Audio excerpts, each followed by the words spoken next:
Coronavirus, la pandemia. ¿Cuáles son los síntomas? ¿Cómo se transmite? ¿Qué puedo hacer para protegerme y prevenir la propagación de la enfermedad? Nuevo padecimiento que ha encendido las alarmas de los sistemas de salud. Coronavirus, la pandemia.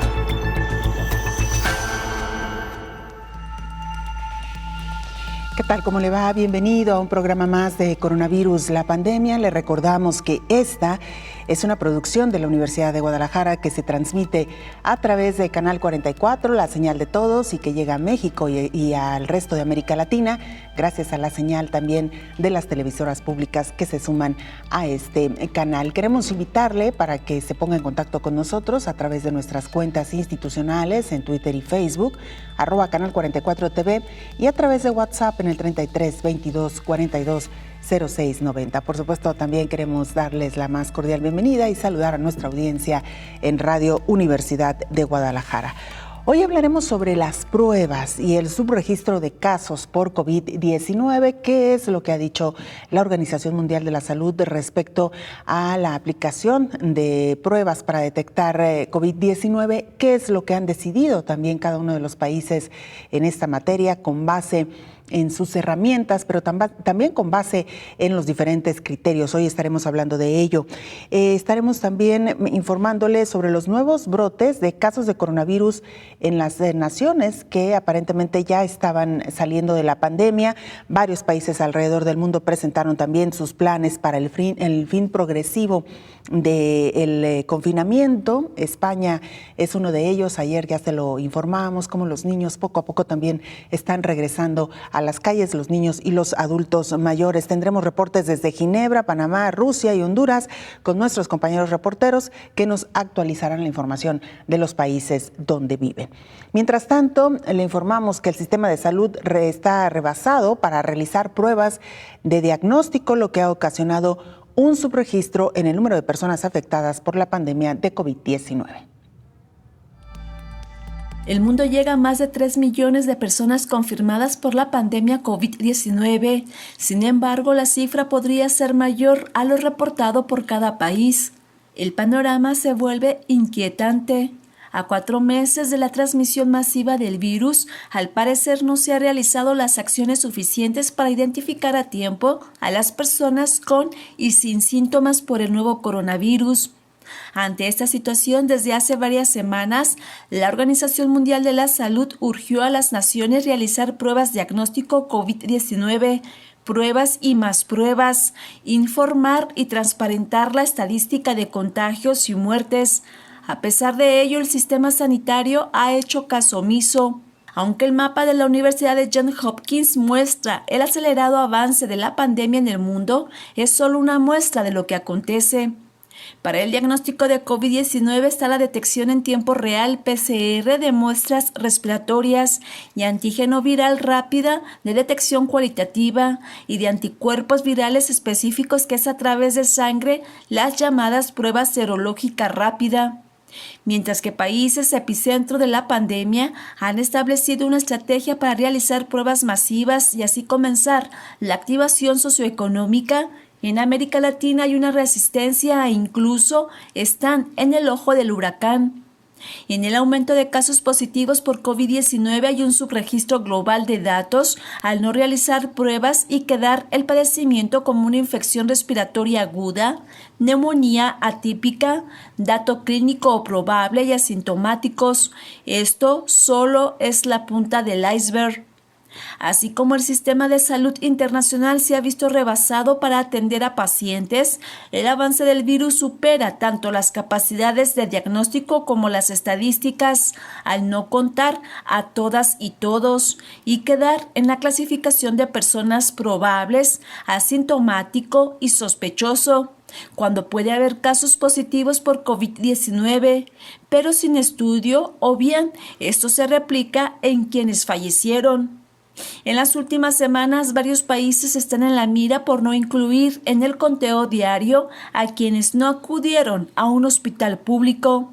El subregistro es generalizado al no realizar pruebas de forma generalizada y sistemática, informó Isaura López Villalobos. Nos trasladamos ahora a Ginebra, Suiza. Ahí se encuentra nuestra compañera Isabel Saco, corresponsal de la agencia EFE, colaboradora también de este espacio, para presentarnos el informe más reciente de la Organización Mundial de la Salud. Isabel, te saludamos y te escuchamos. Buenos días, Belén. Buenos días nuevamente a todo el auditorio de Canal 44. Las muertes oficiales por COVID-19 están próximas a llegar a las 200.000 en el mundo desde que China reportara a finales de diciembre la aparición de un nuevo virus causante de una neumonía atípica. La cifra exacta de decesos reportados hasta el momento es de 198.842, mientras que los casos globales se elevan a 2.888.000, lo que significa un aumento de 85.000 casos con respecto a la víspera. Europa sigue siendo la región más afectada, con 1.340.000 casos, aunque la curva de casos sigue descendiendo en este continente. Le sigue el continente americano, con casi 1.150.000 casos. En momentos en que más y más países empiezan a levantar sus medidas de cuarentena o se disponen a hacerlo, la Organización Mundial de la Salud ha dicho que no puede obligar a los gobiernos a seguir sus recomendaciones, pero aseguró que los países que lo están haciendo están teniendo mejores resultados en la lucha contra el coronavirus.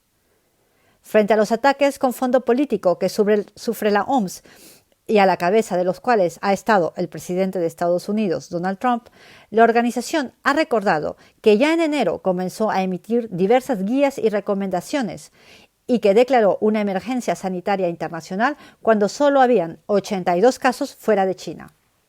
Por otra parte, el mensaje de las últimas horas por parte de la OMS es que si el retorno a la normalidad en los países ocurre demasiado rápido, no puede descartarse rebrotes del coronavirus en países donde la situación parece ahora controlada.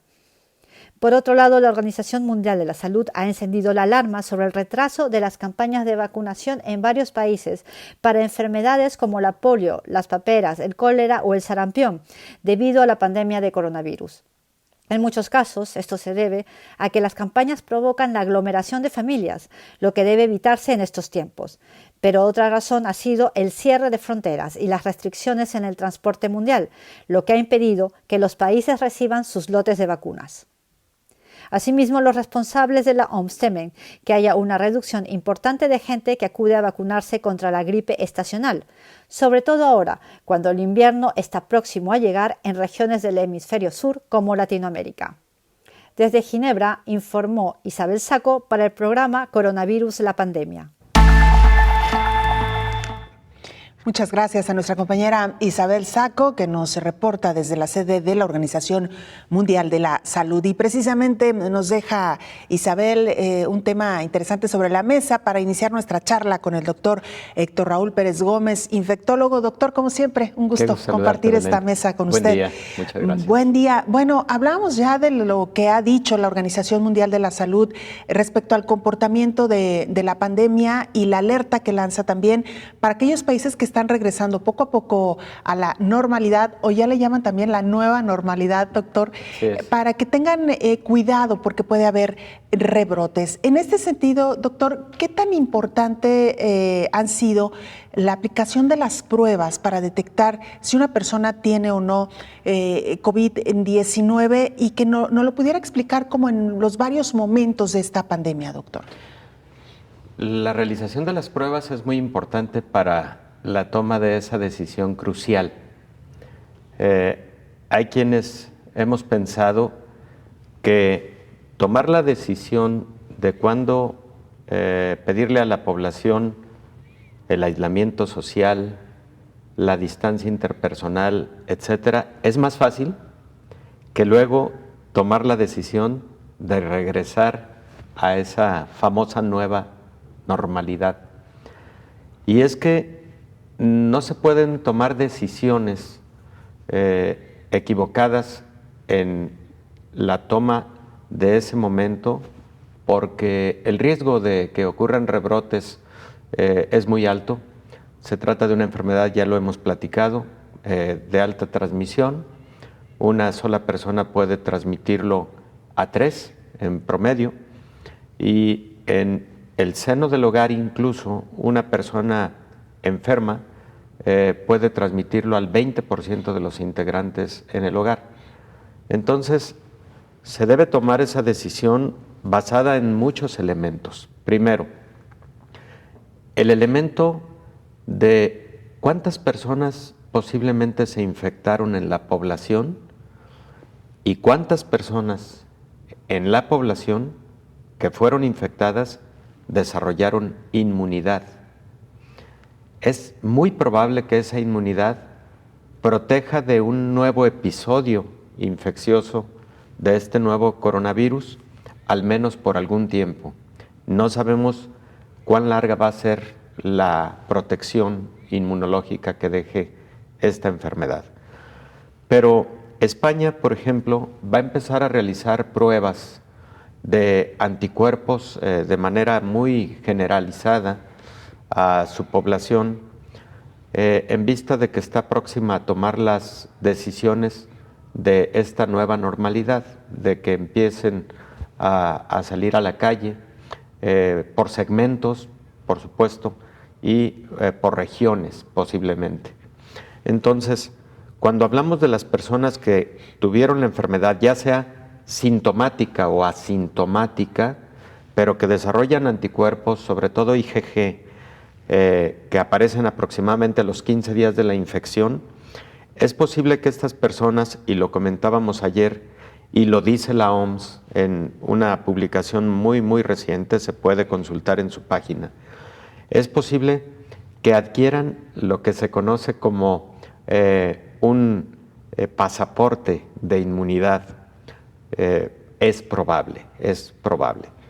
Entonces, si en una población hay un alto porcentaje de personas con anticuerpos presentes, tenemos en ese segmento la posibilidad de permitirles la reincorporación al ámbito laboral, por ejemplo, que es una urgencia que tiene ya todo el mundo para la reactivación de la economía, por ejemplo, ¿no?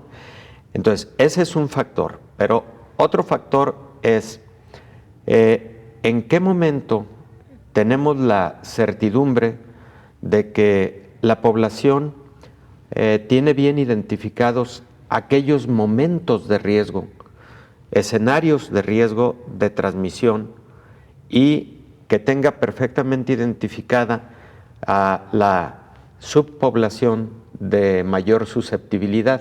Es decir, si se vuelve a la nueva normalidad, los adultos mayores deben seguir teniendo grandes cuidados o debemos seguirlos cuidando celosamente. Los diabéticos saben muy bien que deben controlar muy bien la diabetes, pero además deben seguirse protegiendo mucho de escenarios de alta transmisión, de riesgos de alta transmisión. Hipertensos, personas con enfermedad cardiovascular, personas con enfermedad pulmonar obstructiva crónica, todos esos grupos susceptibles deben entonces cambiar completamente el paradigma de comportamiento cotidiano para seguirse cuidando durante un periodo largo de tiempo, insisto, al volver a esta nueva normalidad. Entonces, exámenes de laboratorio. Número 1, no debe dejarse de lado bajo ninguna circunstancia el seguir realizando exámenes de PCR en tiempo real a las personas que presenten síntomas y sean candidatos por ser casos sospechosos. Eso no se debe dejar de lado y menos volviendo a la nueva normalidad. Segundo, la realización de las pruebas de anticuerpos es conveniente. No son solamente pruebas rápidas de anticuerpos, también se empiezan a desarrollar pruebas que se pueden realizar también de forma masiva y sin que sean necesariamente las pruebas rápidas de cartucho, aunque esa podría ser otra alternativa. ¿Cuál sería la ventaja de pruebas realizadas en laboratorio de anticuerpos? Que se mide la cantidad de anticuerpos, no solamente el cartucho nos dice es positivo o negativo, sino también es importante el título de anticuerpo desarrollado. Y finalmente, lo que se debe tener en consideración en un regreso a la normalidad es aquellas circunstancias en donde lo geográfico y lo social influyó diferenciadamente en una región. Porque vamos a poner el caso de México. Hay estados de la República que han tenido mucho menos impacto de la enfermedad, como el caso de Jalisco, pareciera también el caso de Colima, etcétera. Pero el caso de Jalisco, en donde se están aplicando pruebas de manera más generalizada, no solamente al 10% de los sospechosos, sino de manera generalizada a todos los sospechosos, ahí ha habido menos impacto porque las medidas de aislamiento social parecen haber sido tomadas con mayor disciplina, etcétera. En virtud de eso, cuando se habla de diferenciar el momento de regresar a la normalidad, puede ser que ocurra, por ejemplo, para el caso de México, diferenciadamente en algunos municipios, estados, regiones. Y bueno, creo que tendría que comentar un último.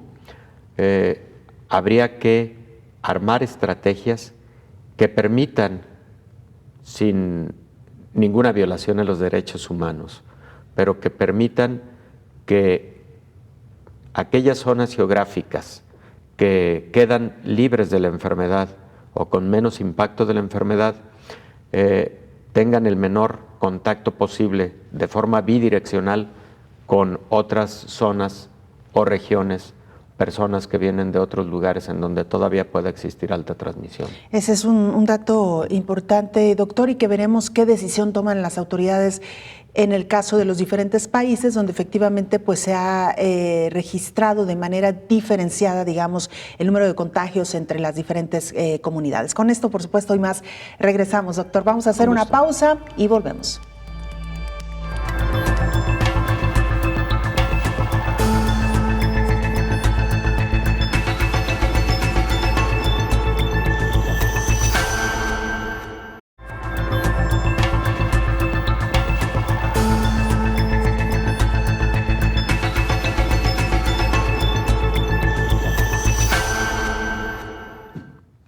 Estamos de regreso en este programa especial Coronavirus, la pandemia, hoy hablando de las pruebas que se realizan a nivel mundial para detectar casos que pudieran padecer COVID-19. Y la OCDE dice que para levantar el confinamiento hay que realizar más pruebas. Este es el reporte.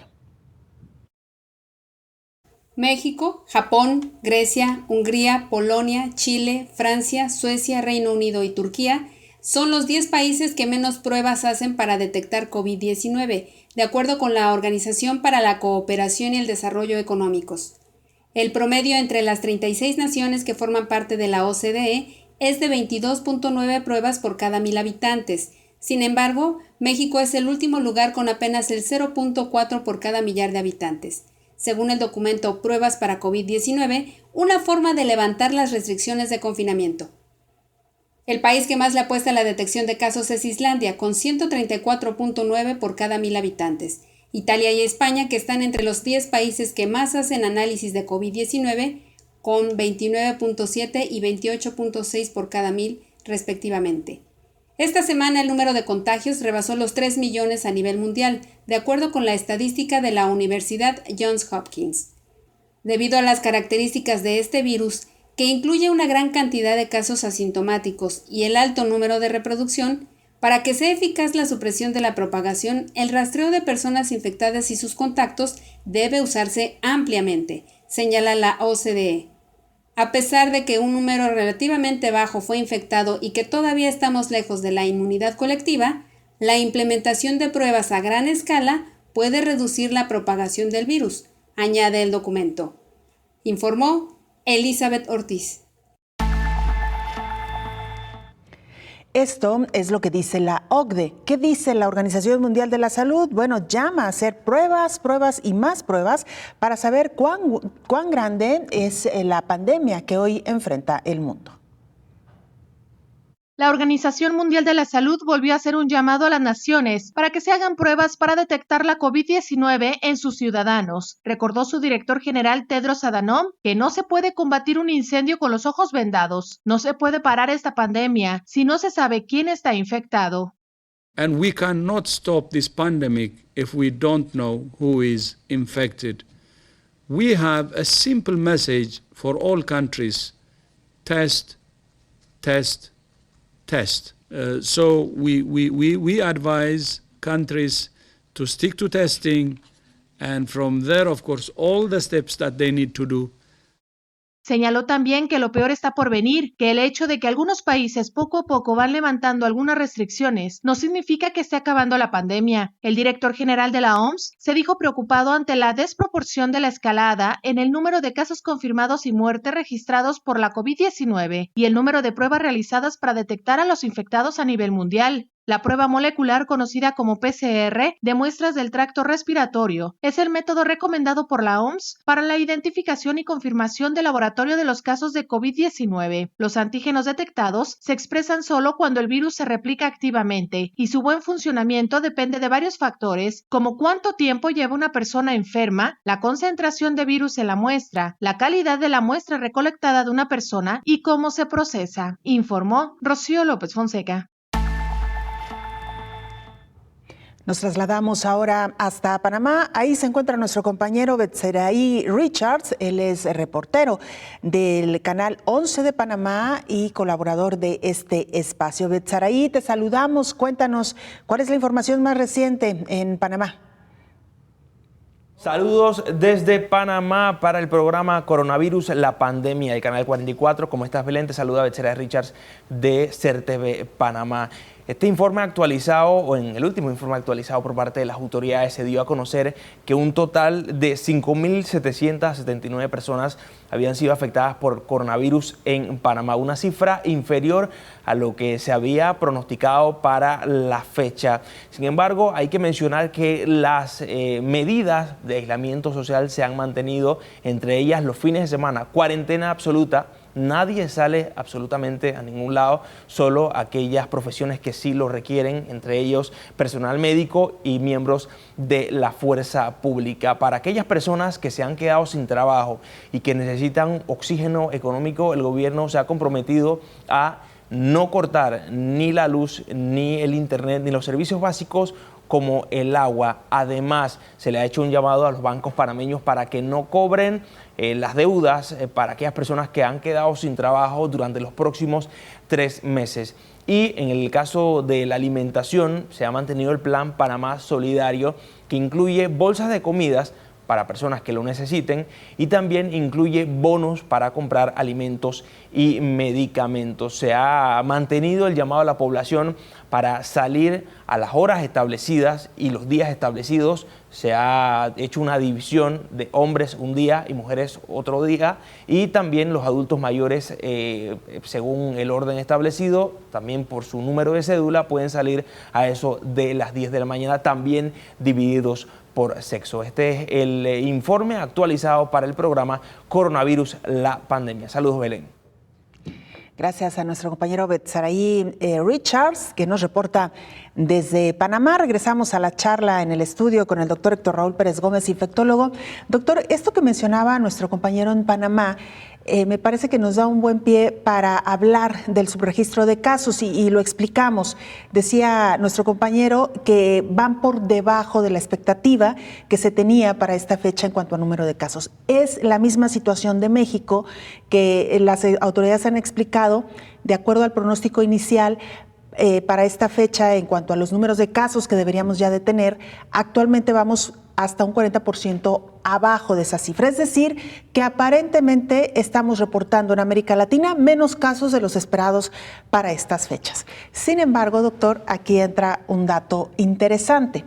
¿Hasta dónde o hasta qué punto podría alcanzar el subregistro de casos y entonces estar caminando sobre una realidad poco confiable, doctor? Definitivamente, lo primero que debemos recordar es que algunos países han utilizado el método de muestreo aleatorio en personas con sospecha de la enfermedad, a lo cual se le conoce como el esquema o la estrategia Centinela. Esto de antemano no nos dice con certeza cuántos casos tenemos identificados en un país o en una región. México, a partir del mes de marzo, si mal no recuerdo, empezó con esa estrategia Centinela. Entonces, los números que vemos en el reporte diario de la Secretaría de Salud en el país se tienen que estar multiplicando por 8 aproximadamente para estar más cerca de la realidad. Y número 2, también puede haber subregistro de casos cuando aspectos técnicos, incluso en la manera de tomar la muestra, en el proceso de la muestra y en la presencia de infección subclínica en la población, todos esos son factores que pueden influir en los números que finalmente está viendo un país o una región. Lo hemos platicado también en algunos momentos en este espacio, Belén.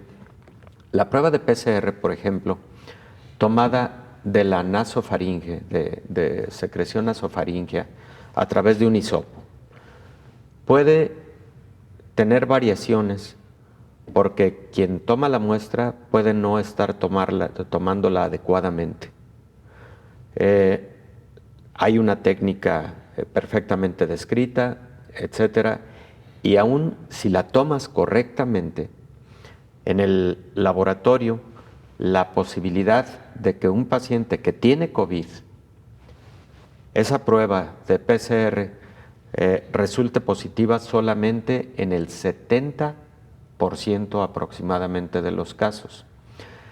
Para que una prueba de PCR sea positiva en una mayor proporción de personas que tienen COVID, se necesitan especímenes corporales de la profundidad de las vías respiratorias, para decirlo de forma coloquial. Por ejemplo, es más probable que sea positiva una prueba de PCR en lavado bronquioalveolar, que eso lo realizas cuando un paciente está intubado. Entonces, no lo realizas en las personas que están de forma ambulatoria en la población. Y por otro lado, hay que recordar que también la prueba de PCR, aunque se ha perfeccionado en todo el mundo, puede tener ya en el laboratorio algún detalle técnico por el cual el resultado puede no ser confiable. También eso hay que decirlo. Entonces, todos esos factores van influyendo. Tú debes de tener mucha calidad en la técnica para tomar la prueba, número 1. Número 2, mucha calidad en el procesamiento en el laboratorio. Número 3, debes estarle realizando prueba de laboratorio a todas las personas con sintomatología sugestiva de COVID, casos sospechosos, y están descritos los criterios, pero además a los convivientes de ese paciente y a los convivientes de los casos confirmados. Esto te da entonces un panorama más general. Y lo que decía el director general de la Organización Mundial de la Salud, realizar más pruebas y más pruebas, tiene como propósito precisamente eso, cómo cortar la cadena de transmisiones, y de esa manera, cuando volvamos a la normalidad, volvamos con pasos de plomo, no con riesgos de un rebrote y otro rebrote, a lo que le hemos llamado la fase 4 de una pandemia, cuando pueden ocurrir esas nuevas olas. Surgimientos u olas. Muy bien, doctor. Vamos a hacer una pausa, pero vamos a regresar, por supuesto, con este tema por demás interesante, hablar un poquito más de lo que representa e implica también los subregistros que ya de alguna manera también nos lo explicaba. Hacemos una pausa y regresamos con más.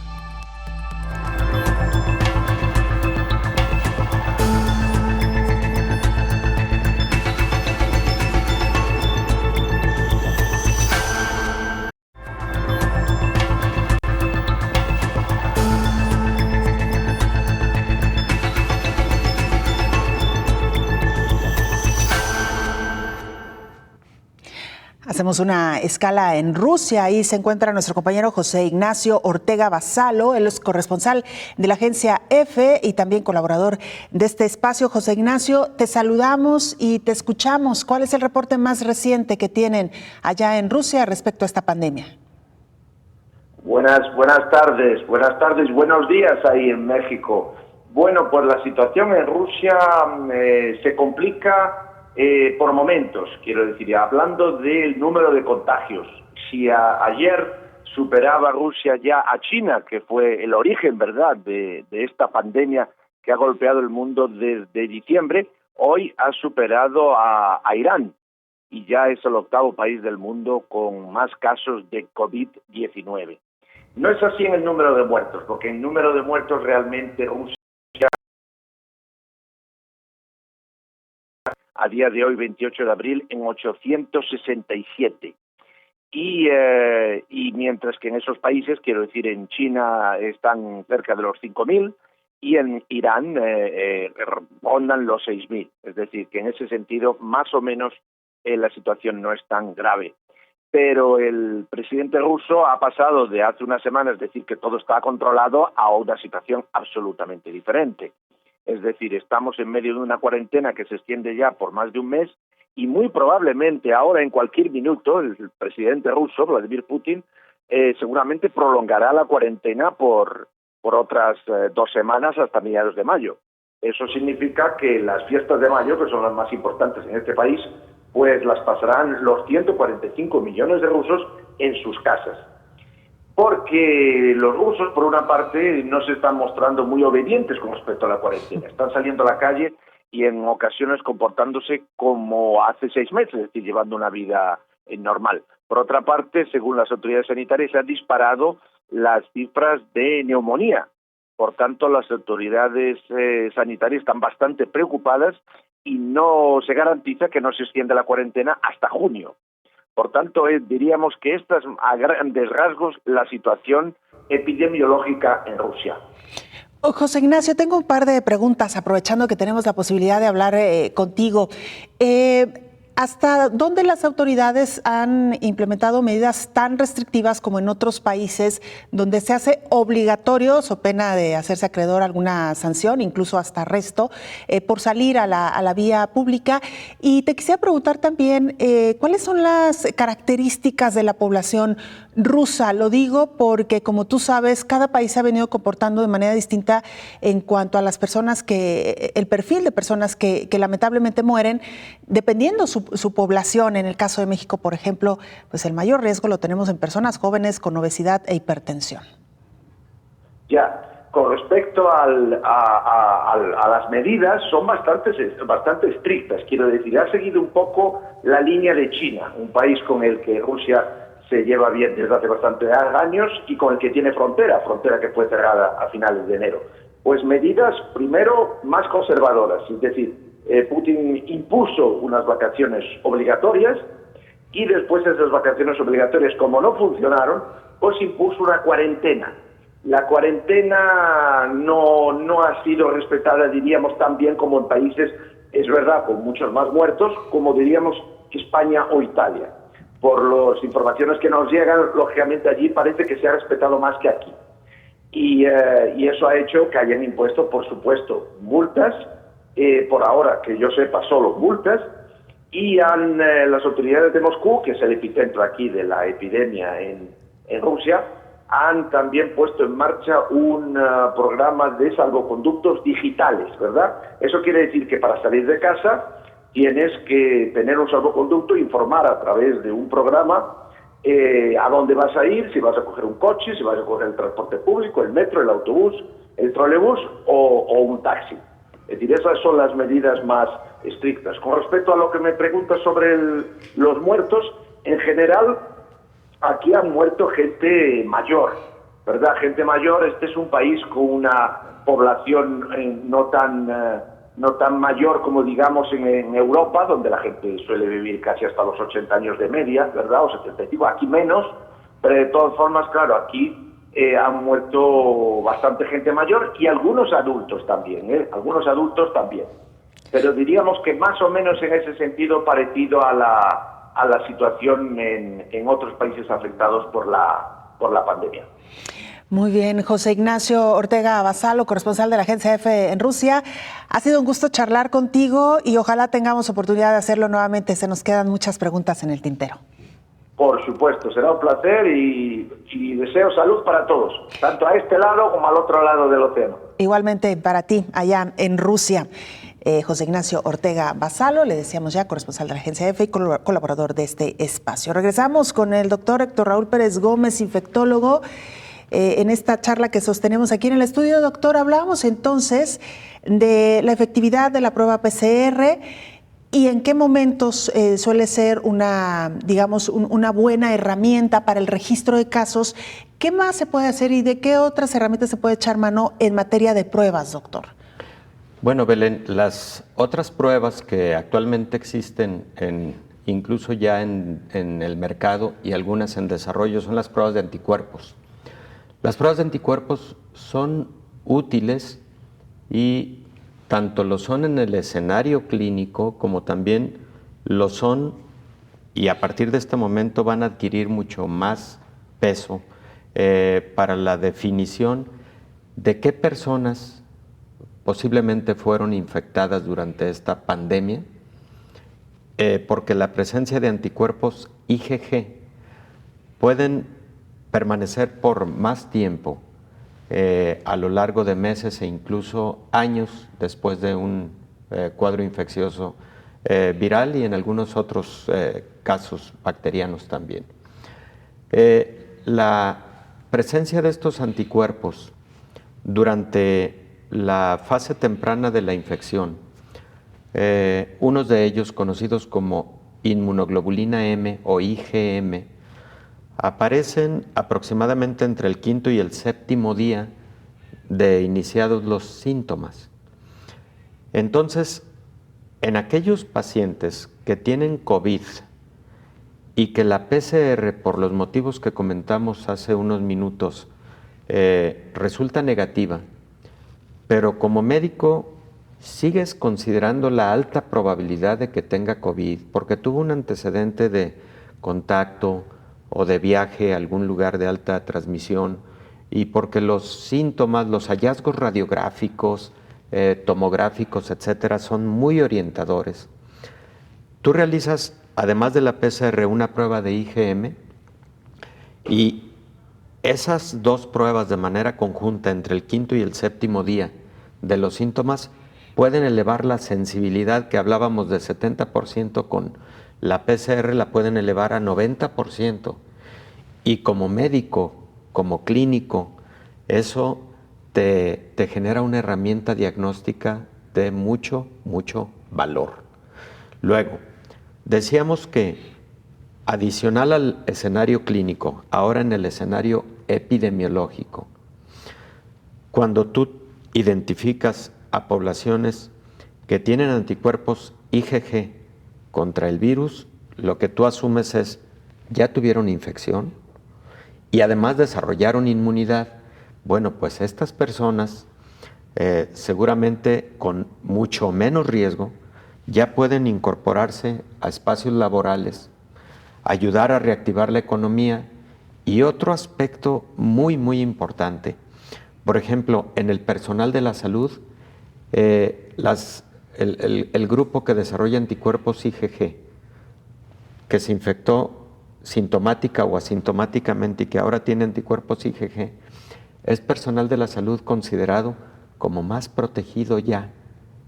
Y otro escenario importante, dijimos que en las pandemias existen rebrotes. Vamos a suponer que en algún rebrote en algún lugar, región, país, estado, se necesita volver al aislamiento social porque el rebrote está apareciendo como muy intenso. Las personas que ya tuvieron infección y que tienen anticuerpos IgG seguramente no van a requerir de ese aislamiento social porque posiblemente la protección que tienen inmunológica ya no hará obligatorio para esas personas, para ese segmento. Son para todos los casos en donde pruebas de anticuerpos pueden tener mucha utilidad. E insisto, antier, exactamente, la Organización Mundial de la Salud lo propuso como un mecanismo o como una herramienta de ayuda para volver a la normalidad o adoptar la nueva normalidad. Estas pruebas, doctor IgG, ¿en qué etapa del padecimiento son más efectivas? IgM e IgG son anticuerpos. Incluso hay pruebas que detectan también anticuerpos IgA. Pero para simplificar el asunto, los anticuerpos IgM son los primeros que se elevan entre el quinto y el séptimo día de iniciados los síntomas. Es decir, un poco más de iniciada la infección. Hay que recordar que tenemos un periodo de incubación. Empiezan a elevarse, tienen su pico máximo probablemente en el día 22 aproximadamente de la enfermedad, y luego empiezan a disminuir progresivamente, y es posible que no tengan una duración mayor a 2 meses. Pero los anticuerpos IgG empiezan a aparecer alrededor del día 10, tienen su pico en el día 14 o 15, y luego tienen la ventaja de permanecer positivos durante meses y en algunas enfermedades durante años. Esos son los anticuerpos que conocemos como anticuerpos de defensa, también se les llama neutralizantes. Son los anticuerpos que cuando se aplica una vacuna estamos retando para que se produzcan, para que al producirse de hecho permanezcan mucho tiempo en la vida. En algunas enfermedades vemos que empiezan a decaer. Conociendo que empiezan a decaer a cierto tiempo, por eso con vacunas existen las revacunaciones o los refuerzos cada determinado tiempo. Es para volver a retar al sistema inmune a que vuelva a producir anticuerpos. Ahorita, por ejemplo, hay la indicación en México de revacunación para las personas menores de 60 años y a partir de la adolescencia contra sarampión. Que tenemos un brote, por cierto. Un brote de sarampión. Muy bien, doctor, pues con esto nos vamos a la pausa. Regresamos con más información.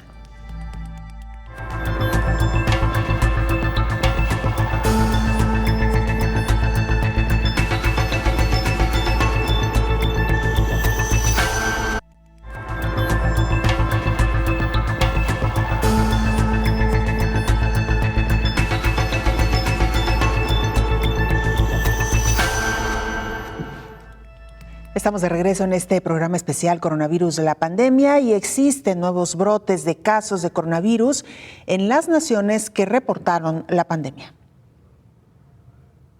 Luego del escándalo de China, que rectificó en sus registros por enfermos y muertos por COVID-19, la Organización Mundial de la Salud llamó a todas las naciones afectadas por el coronavirus a que revisen sus cifras de contagios y muertes lo antes posible. El país asiático reconoció que había subregistro del 50% de los casos en la ciudad de Wuhan, donde tuvo origen la pandemia. Además, según la Organización Internacional, la cifra de decesos por el nuevo coronavirus en todo el mundo podría ser mucho mayor a la reportada, debido a que las autoridades sanitarias de cada país cuentan a las víctimas mortales con métodos diferentes. Otro de los problemas para el conteo de víctimas es que muchas de las cifras oficiales sobre la pandemia incluyen solamente a los pacientes que habían sido diagnosticados con COVID-19 antes de su muerte, dejando fuera a los fallecidos a los que nunca se les practicó la prueba, que eran contados solo como sospechosos. Por ejemplo, según autoridades sanitarias de Brasil, esto está ocurriendo en ese país, donde aseguran que existe un subregistro en el número de fallecidos, mientras que especialistas de la Universidad Nacional Autónoma de México aseguran que la pandemia por COVID-19 se ha extendido en todo el país, pero los casos no se han registrado debidamente, ya que se presentan como infección respiratoria aguda. En un comunicado, integrantes de la Coordinación de Investigación Científica de la institución aseguraron que en las últimas semanas se ha reportado un continuo incremento en casos de infecciones respiratorias agudas. El mismo subsecretario de Prevención y Promoción de la Salud, Hugo López-Gatell, reconoció que no todo lo que se ve es lo que hay.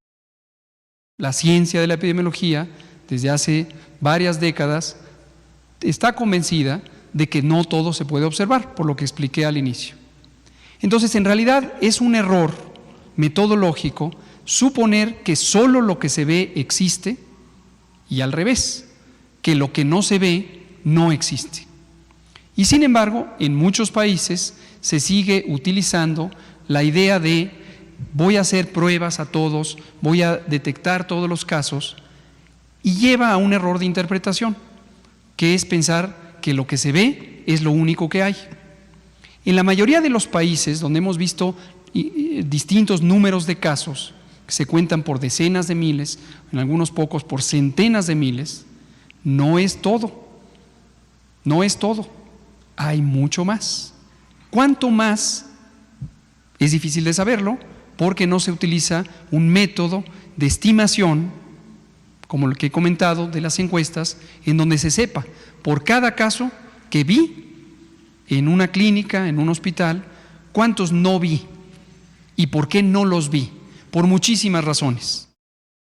Según el análisis de la Universidad Nacional Autónoma de México, en las últimas semanas se ha presentado un incremento de más de 150,000 casos de infecciones respiratorias agudas en el país en comparación con el promedio de los años anteriores, informó Rocío López Fonseca.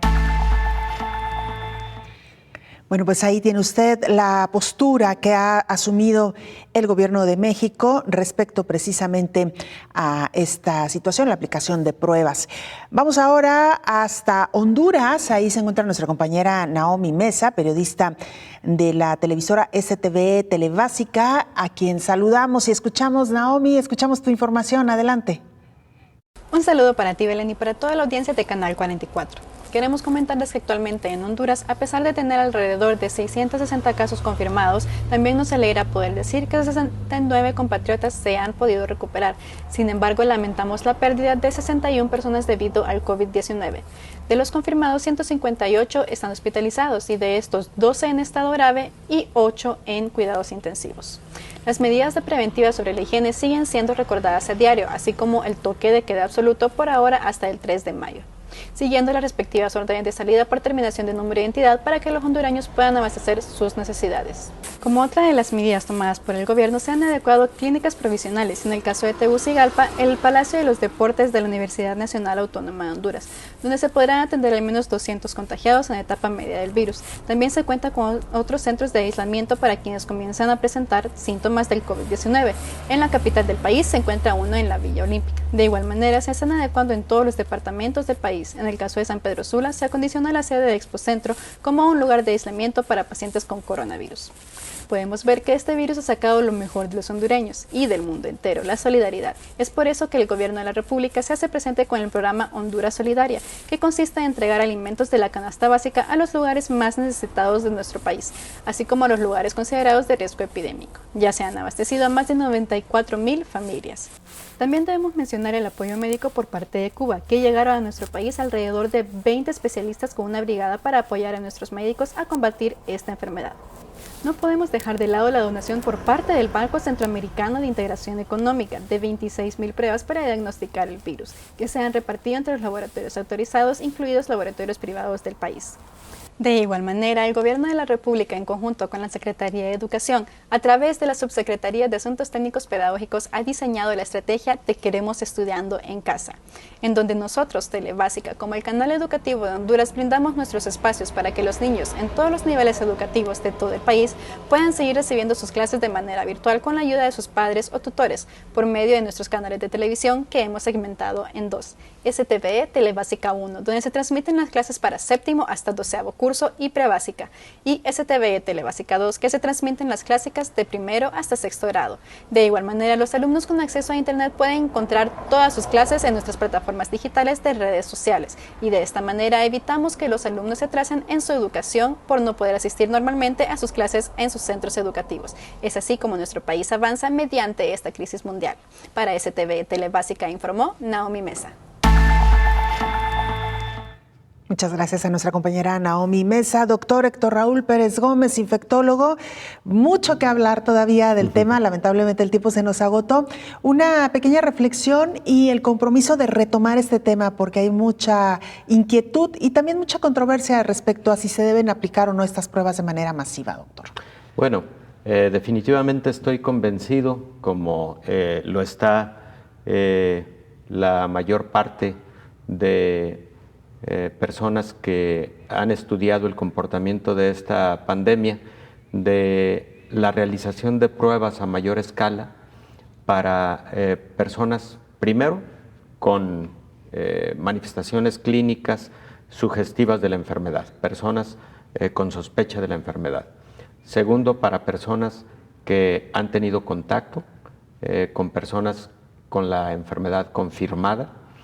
Y posteriormente vendrán las pruebas de laboratorio que conocemos como pruebas de escrutinio masivo, que son ya de otra naturaleza, ya no son de PCR en tiempo real, sino las pruebas de anticuerpos para identificar qué porcentaje de la población y quiénes se infectaron y quiénes podrían tener inmunidad que sea de utilidad para el futuro. ¿Qué con quienes no se infectaron y no desarrollaron, por lo tanto, inmunidad? Tú me lo preguntabas en algún momento. Pues esas personas, esperemos que pronto tengamos una vacuna para que a través de la vacunación sea que la inmunidad proteja durante un periodo largo de tiempo. Y bueno, las vacunas, son 6 los prototipos de vacunas que están en este momento en desarrollo, con muy buenas expectativas, nada más están tardando mucho, probablemente más allá de diciembre. Pues esperemos que ojalá pronto haya esta pues solución de alguna manera. Doctor, muchas gracias como siempre y nos vemos y nos escuchamos en la próxima emisión. El doctor Héctor Raúl Pérez Gómez, infectólogo. Muchas gracias. Antes de despedirnos, en Bruselas se han implementado un proyecto para repartir tabletas o tablets para que las personas que se encuentran aisladas tengan contacto con sus familiares. En este garaje de Bruselas, los voluntarios del proyecto Link Up, ataviados con mascarillas y guantes, desinfectan tabletas electrónicas. Son jóvenes que desinteresadamente recolectan y reparten estos aparatos a hospitales de la zona donde hay cientos de personas aisladas por el coronavirus. Además, los voluntarios también se encargan de prestar apoyo técnico a las personas mayores que están confinadas en centros hospitalarios y quieren comunicarse con sus seres queridos. Lo explica Benjamin Rifón, el fundador de la asociación coordinadora del proyecto La Ruta de los Desafíos. Ayudar a los hospitales o al centro médico en mantener el contacto por la persona que están aislada por el coronavirus directamente o por las razones sanitarias. Uno de los hospitales que participa de esta iniciativa es el Erasme de Bruselas, cuyo departamento informático recibió una demanda de las enfermeras para que las familias pudieran hablar con los pacientes que se encontraban aislados en las UCIs y en las unidades de COVID-19. El jefe del departamento, Federico Martínez, explica que ya cuenta con unas 30 tabletas en el hospital, todas provenientes de donaciones, una iniciativa que asegura es muy bienvenida porque es un bonito servicio que ofrecer a los pacientes, que hoy se sienten menos solos gracias a estos voluntarios. De esta manera nos despedimos. Gracias por habernos acompañado. Nos vemos y nos escuchamos en la próxima emisión. Coronavirus, la pandemia.